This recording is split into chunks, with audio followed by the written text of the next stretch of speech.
plusieurs moments marquants dans cette année. Pour octobre, donc, après les élections fédérales, place aux élections municipales. Donc, nous avons rencontré les différents candidats et candidates à la mairie dans la MRC d'Autrey. Donc, vous avez des extraits des différentes entrevues que nous avons faites. Et la Chambre des commerces et d'industrie de Berthier d'Autrey a une nouvelle présidente. Moi, mes souvenirs, c'est m'amuser avec les gens, avoir eu du plaisir à jouer des sports avec les gens, puis aider les gens, souvent. C'était ça mon but premier.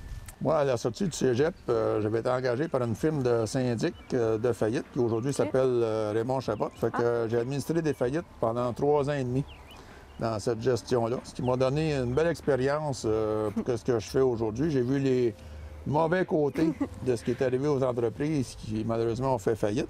Effectivement. Pour aujourd'hui dire, bien, profiter de cette expérience-là pour ne pas que ça s'implique, ça l'arrive, pour administrer d'une meilleure façon. Exact. Comme l'été, ça peut être autant au niveau des sports. Si jamais il y a du baseball, du tennis, du volleyball, comme l'hiver, j'aime bien ça aussi, le hockey, là-dessus. J'aime bien aussi faire des voyages, des fois aussi avec ça. OK, parfait. Puis justement, si le temps et l'argent n'étaient pas un problème, quel loisir vous feriez? Si l'argent, je jouerais plus souvent à des activités sportives, comme moi, au niveau du cégep, j'ai été souvent impliqué dans les sports comme le volleyball de compétition. OK. Fait que j'ai bien aimé ce sport-là. Aujourd'hui, je le jouerais amicalement pour le plaisir, mais c'est un sport qui me revient plus que les autres. OK. Il me fait grandement plaisir de vous présenter officiellement les travaux d'aménagement réalisés au parc municipal au cours des 2 dernières années. D'abord, grâce à la participation financière de la MRC de Dautrey, dans le cadre du programme d'aide aux collectivités rurales qui couvre 60 des frais admissibles, la municipalité a procédé à l'aménagement de jeux d'eau et à l'ajout de modules de jeux pour les enfants. Comme vous le constatez, ces équipements ont été installés à proximité des 2 chalets des loisirs, soit sur le site qui accueille actuellement la patinoire, les terrains de tennis, de soccer et de volleyball. Ce lieu se trouve au cœur du village et des quartiers résidentiels, là où les jeunes familles s'établissent en grand nombre. De plus, dans le cadre du programme d'infrastructure municipale Amis des aînés, le ministère des Affaires municipales et de l'Habitation a financé 80 des frais admissibles d'un projet d'aménagement de sentiers pédestres menant à une aire de repos aux abords de la rivière du Chicot avec table à pique-nique, bancs et chaises longues, ce qui permet d'en faire un lieu de rencontre et de socialisation. Le kiosque permet de se mettre à l'abri du soleil et des intempéries, est aussi un endroit parfait pour la lecture et la détente. De nouveaux mobiliers urbains ont été installés, de même que des appareils d'entraînement. Des panneaux d'interprétation sur la faune, la flore et l'histoire du parc municipal et de la rivière Chicot se trouvent le long de ce sentier. Nous sommes extrêmement fiers de ces réalisations. Nous sommes aussi très reconnaissants envers les personnes qui, depuis de nombreuses années, soit depuis les années 70, se sont investies dans le développement des infrastructures et dans le déploiement des activités sportives et de loisirs à Saint-Cuthbert. Là, je vais sortir du texte. Je vais vous parler un petit peu d'un projet que j'aurais aimé mener à terme. Ça aurait été un toit sur la patinoire, une dalle neuve, mettons, qui aurait pu être faite. On a déposé une demande au ministère de l'Éducation, excusez-moi, et puis on a été accepté, notre projet a été retenu. Alors, on a une subvention de 805 000 $ qui actuellement est là pour la réalisation du projet. J'ai malheureusement manqué de temps dans mon mandat pour faire cette réalisation-là, mais ce qui est le fun, par exemple, heureusement, d'un autre sens, c'est que le prochain conseil, lui, va en avoir du temps justement pour faire la réalisation de ce projet-là. On est allé visiter, Nathalie, Gérald et moi, on est allé visiter Saint-Thomas-de-Joliette il y a à peu près 1 mois et demi. J'ai posé la question à M. Marc Corriveau, maire de Laplace, maire sortant de Laplace. Je lui ai demandé pour voir si c'était utilisé, ces installations-là. Puis il m'a dit, à chaque jour, il y a des jeunes, il y a des gens qui viennent en dessous du toit de la patinoire, en fait, sur la patinoire. C'est soit la patinoire qui est faite pour l'hiver, c'est soit le camp de jour qui est fait aussi pendant l'été. Il y a des jeunes, quand on est allé, nous autres, qui jouent au ballon. En tout cas, c'est super intéressant. Et je souhaite à la municipalité de pouvoir réaliser ce projet-là dans les années futures pour permettre à la population, justement, de bénéficier. Que ça soit, tu sais, je regarde Sylvain, Muriel, bon Jacques, Carl aussi qui est là. Quand vous organisez, c'est-à-dire la compétition de poche, de jeux de poche là, au mois de septembre, fin septembre, bien, tu sais, vous le faites avec le plus grand bonheur, puis vous y mettez beaucoup d'énergie et de cœur. Mais une semaine avant l'événement, vous vous posez trop la question, vas-tu faire beau? Alors, quand tu as un toit, bien, s'il fait beau, bien, tu le fais dehors, puis quand il fait pas beau, bien, tu t'en vas à l'intérieur avec tes jeux, puis tu fais ces réalisations-là, ce projet-là, cette activité-là, c'est-à-dire. Bibliothèque de Saint-Félix-de-Valois. Leur projet était de créer des trousses contenant une dizaine de livres ou jeux pour les jeunes. Offerts en 3 thématiques, les 5 sens et les saisons, les grandes expériences de leur jeune vie et les acquis nécessaires à l'entrée à la maternelle, ces trousses sont dédiées aux enfants de 1 à 9 ans. Réseau des bibliothèques de Repentigny. Partant du principe que la lecture possède des vertus thérapeutiques et guidée par un souci de bienveillance, le réseau a développé sur le web les bibliothèques chez vous, en vue de contribuer à briser la solitude et générer des contenus littéraires réconfortants. Laurence Saint-Martin. Pour sa première édition, le spectacle Le Grand Déconfinement a été diffusé à la pourvoirie Roger de Ladue. Les 3 spectacles musicaux, présentés sur une immense scène flottante, ont attiré plus de 240 bateaux, réunissant des gens de partout, en toute sécurité, dans leur bulle familiale. Ça fait plaisir d'être ici ce soir afin de remettre le prix Innovation au nom de M. Pierre Fitzgibbon, ministre de l'Économie et député de Terrebonne. Félicitations aux nominés. Sans plus tarder.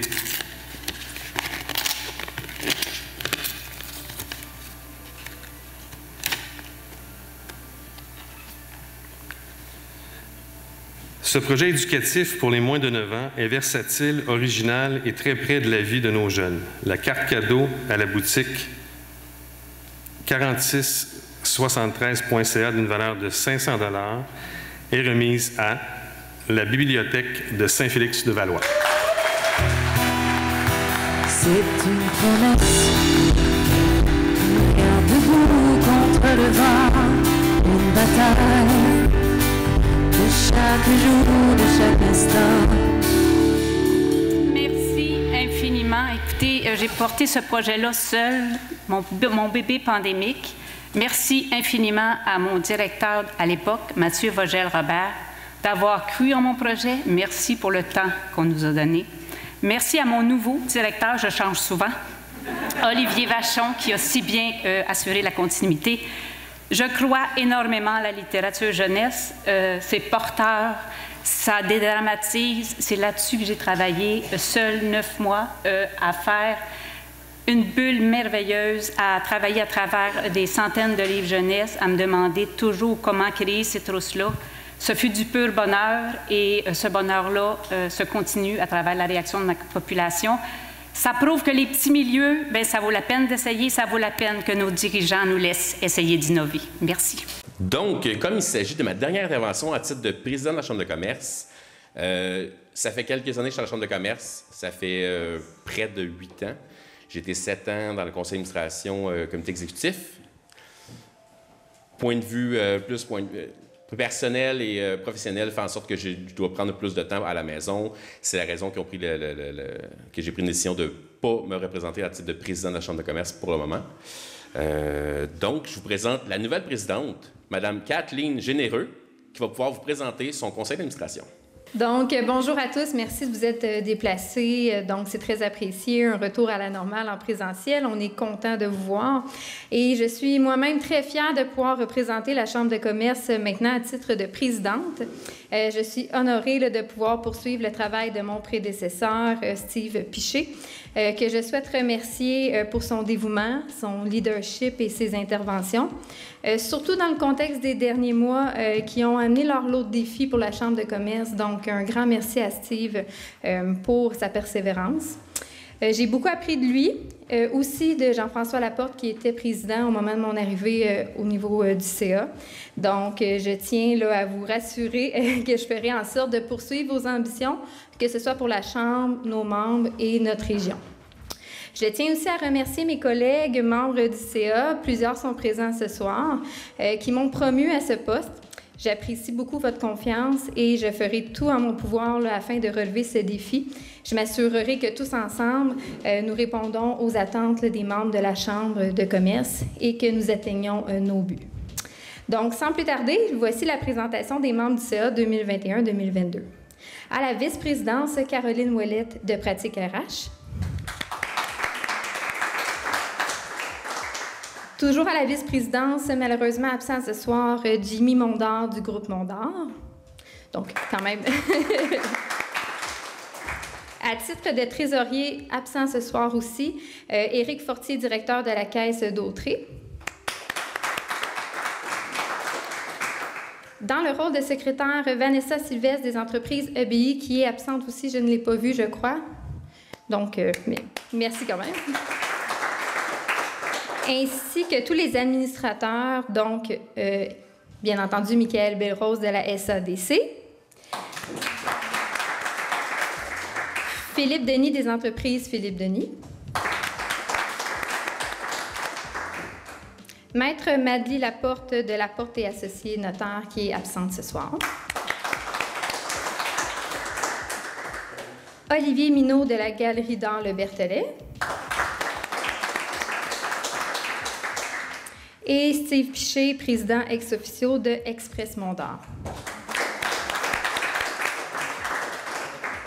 Je tiens aussi à souligner l'implication de deux autres personnes, soit Annick Bélanger et Guillaume Narbonne, qui ont quitté leur fonction d'administrateur, puisqu'ils sont appelés à relever d'autres défis professionnels. Donc, je leur souhaite beaucoup de succès dans leur entreprise respective, soit le Desine Berthierville et ULM Québec, où nous sommes aujourd'hui. Donc, et je les remercie, bien sûr, pour toute leur implication dans la CCIBA, leurs idées, leurs apports et tout le temps investi là, afin de dynamiser notre belle région. Pour ce qui est de ma vision à moi, soyez assurés, chers membres, que le maillage entre entreprises, le partenariat entre les membres de la Chambre, le dynamisme économique de notre région d'Autrey, ainsi que la relance économique seront des enjeux très importants, non seulement pour moi, mais pour le CA aussi. Nous ferons donc en sorte de vous présenter des événements, des initiatives et des partenariats entre certains acteurs socio-économiques de notre région. Puis tout ça fera en sorte, en fait, de promouvoir ces valeurs que je viens de vous nommer. Mon enfance, c'est qu'à Berthierville, il y avait une vie tellement dynamique. Mon père était dans le club optimiste. Il y avait le club Lyon, le club Richelieu. Il y avait des tournois de hockey. La vie qu'il y avait au centre-ville à Berthier, il y avait un cinéma, il y avait des restos où on se réunissait, et on avait des petites soirées. Donc, je dirais que la vie en général à Berthierville, quand j'étais jeune, était vraiment... J'en parle à mes filles des fois, puis elles sont jalouses de savoir que quand j'étais jeune, que Berthierville était grouillant, puis était vraiment pour les enfants, c'était merveilleux. Chaque saison était remplie d'activités et d'occasions, disons, de s'épanouir. OK, parfait. D'année en année, hein, ça fait 20 ans, 25 ans, 20 ans que j'habite Berthier, mais j'ai été élevé à Sainte-Geneviève-de-Berthier. Donc, pour moi, Berthierville, c'est ma ville. J'ai décidé d'enseigner à Berthier. J'ai décidé d'avoir un commerce à Berthier. J'aurais pu aller ailleurs. On avait des propositions, mais nous, la microbrasserie, au départ, on l'a appelée microbrasserie Berthierville. Moi, je suis attaché à la ville de Berthierville. Depuis des années, je me fais dire, tantôt, il n'y a pas plus tard qu'une demi-heure, je me suis fait dire que la ville était à l'agonie, ou presque. Je ne suis pas là pour blâmer personne. Moi, je suis là pour regarder vers l'avant. Donc, moi, mon plan politique, c'est que je veux faire... En fait, je vais avoir besoin... J'ai tellement de projets et tellement d'idées puis de trucs à apporter que je crois que ça peut se faire sur un horizon, disons, de 8 ans, 10 ans. Je dirais que c'est un horizon 2030, c'est de transformer la ville, puis c'est de la faire revivre, lui donner une couleur, lui donner une fierté, puis que les gens de Berthier Au lieu de se dire qu'il n'y a rien à Berthier puis d'aller à Joliette, au lieu de se dire qu'il n'y a rien à Berthier, d'aller à Trois-Rivières, d'aller à Sorel, d'aller à Montréal, bien que même que les gens d'ailleurs se disent « Hey, va à Berthier, il y a quelque chose qui se passe. » Je parlais de ma jeunesse tantôt. Les repas, les soirées, les voyages qu'on faisait avec mes parents, ma soeur, mes 2 frères, on était une famille tissée serrée. Et lors des soupers qui étaient organisés de façon un peu plus solennelle les samedis soirs, on pouvait là, échanger sur un paquet de sujets de l'actualité et autres. Je voudrais offrir à la population pour encore les 4 prochaines années